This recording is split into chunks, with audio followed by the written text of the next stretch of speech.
Je m'appelle Estelle Redpil, j'ai 25 ans, je suis une TikTokeuse identitaire, je défends la France sur les réseaux sociaux depuis un peu plus d'1 an. Donc j'avais un compte à 122 000 abonnés qui a été banni récemment.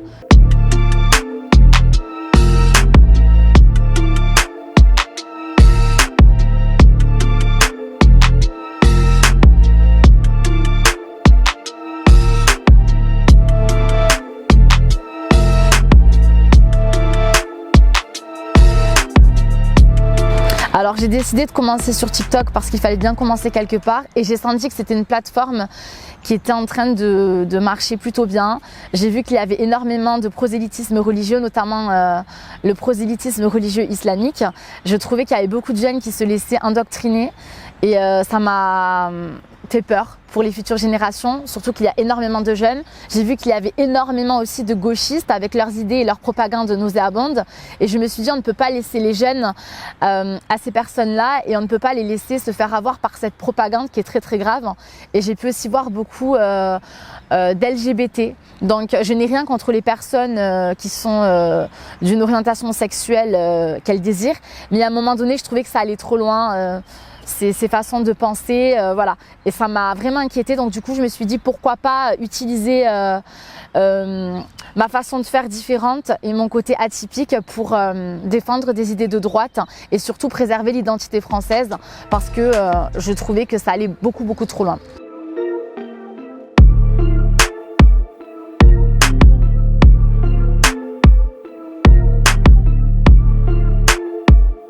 Donc j'ai reçu un mail de TikTok pour me dire que je ne pouvais plus accéder à TikTok, que je ne pouvais même plus me recréer de compte. Donc j'ai dû demander à des amis à moi de me créer des comptes avec leur adresse IP à eux, mais malheureusement là pour survivre sur TikTok je suis sous VPN. Donc c'est un petit peu compliqué, mais je pense qu'avec mon visage qui est connu maintenant, je ne ferai pas long feu sur cette application malheureusement.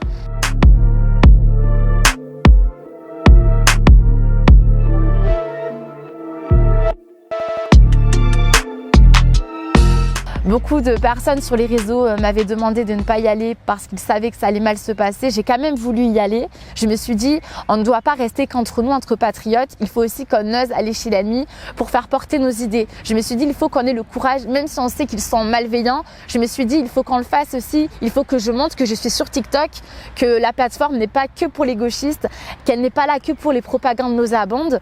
Et je me suis dit, c'est le bon moment pour faire valoir mes idées. Mais malheureusement, oui, ils ont tout fait pour me salir. C'était pas un portrait, c'était ma fête quoi, vulgairement parlant, enfin voilà.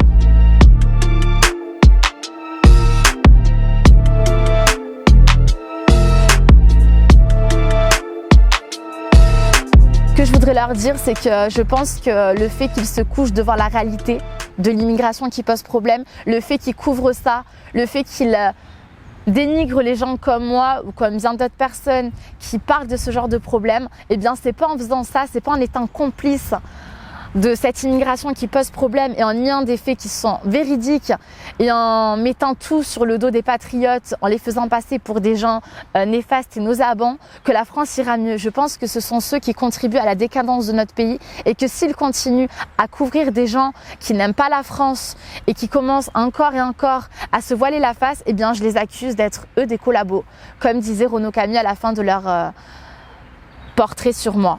Voilà, c'est tout ce que je dis. En fait, ils ne servent pas la France, ils la desservent. Et en nous faisant passer pour des gens malsains, eh bien en fait, ils se ridiculisent eux-mêmes.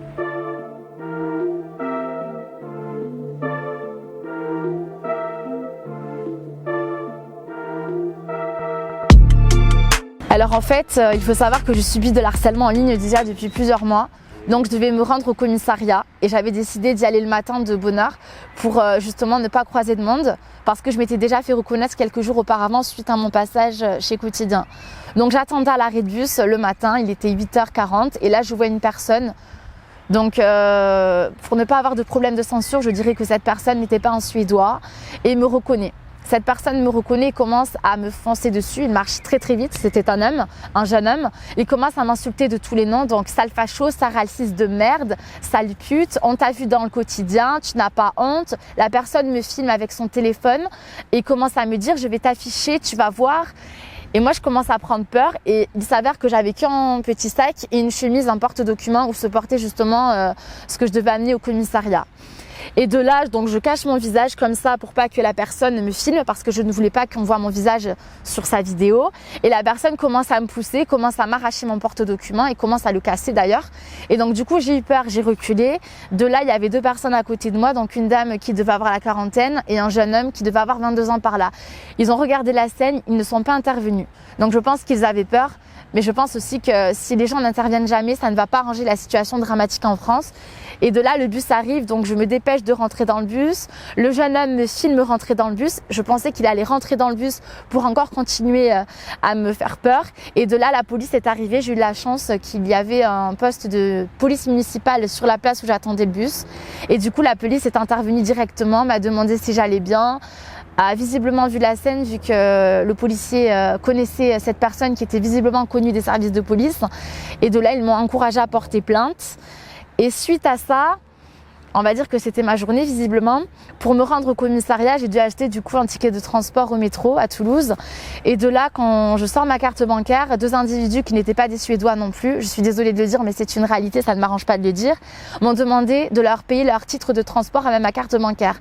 J'ai refusé et de là, ils m'ont encerclé et ils allaient me prendre ma carte bancaire, clairement. Et de là, par chance, encore une fois, une personne est venue me voir, une dame de 50 ans, et elle leur a dit de partir et de me laisser tranquille, qui me faisait peur. Et elle m'a fait passer avec elle sur l'accès handicapé. Elle m'a dit de faire très attention, surtout en tant que jeune femme. Et donc du coup, je me suis dit que ça devenait très grave là. Voilà, et ça faisait beaucoup, surtout en une seule journée. Franchement, c'était vraiment la journée de trop.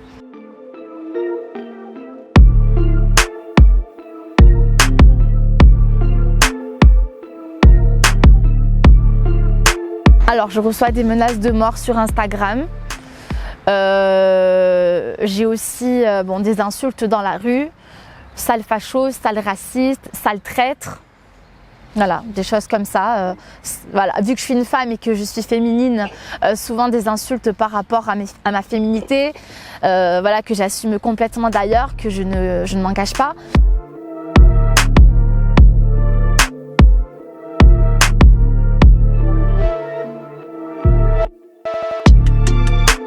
Alors j'ai eu des contacts avec Mila, il faut le savoir, elle m'a contactée. C'est une personne que j'apprécie. Après, je ne me considère pas à son niveau parce que je n'ai pas critiqué la religion musulmane. Je sais que critiquer l'islam en France peut s'avérer très dangereux. Mais je n'ai pas critiqué l'islam. J'ai bien dit qu'il y avait des religions qui ne respectaient pas forcément notre pays, qui voulaient s'imposer et imposer leur texte religieux.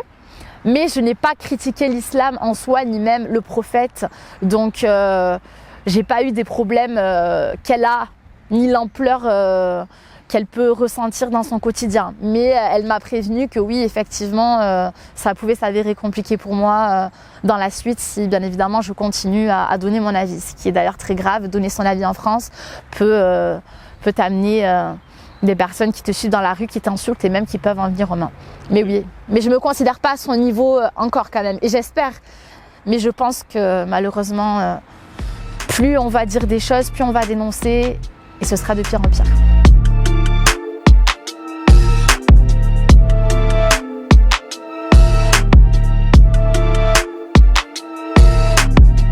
Bonne question. Le futur me fait peur aujourd'hui. Il faut savoir que je pensais à partir de France il y a quelques années, même cet été, parce que je me sentais en insécurité. Je sentais qu'en France, quand j'allais dans certains quartiers, ça n'allait plus du tout pour moi. Je me faisais suivre, insulter. Une fois, je me suis fait cracher dessus, balancer des projectiles. Donc, j'avais peur. Je savais que ça allait s'empirer par rapport à toutes les... On a les attentats, les décapitations, on ne peut plus dire ce qu'on veut, la censure. Et j'ai commencé à avoir peur pour tout ça et je me suis dit, si je veux avoir une vie de famille en tant que femme, je ne pourrai jamais élever mes enfants dans une France aussi hostile. C'est pas possible. Si moi-même je me sens en insécurité, comment je vais pouvoir sécuriser mes enfants? Si la justice est contre nous, c'est-à-dire que si j'ai mon mari qui défend mes enfants face à une chance pour la France, c'est contre lui que ça va se retourner. Parce que les chances pour la France sont choyées. et sont tellement dans une victimisation constante que des gens qui se font opprimer, ce sont eux qui vont finir en justice condamnés. Donc en fait, je me suis dit la seule solution c'est de partir. Et puis après, je me suis remis en question et je me suis dit, mais s'il n'y a plus de Charles Martel, s'il n'y a plus de Jeanne d'Arc, s'il n'y a plus de personnes pour sauver notre pays, ce pays-là sera colonisé et c'est fini pour nous. Donc je me suis dit, j'ai un minimum de dignité, je vais me battre jusqu'au bout, jusqu'à que je puisse le faire.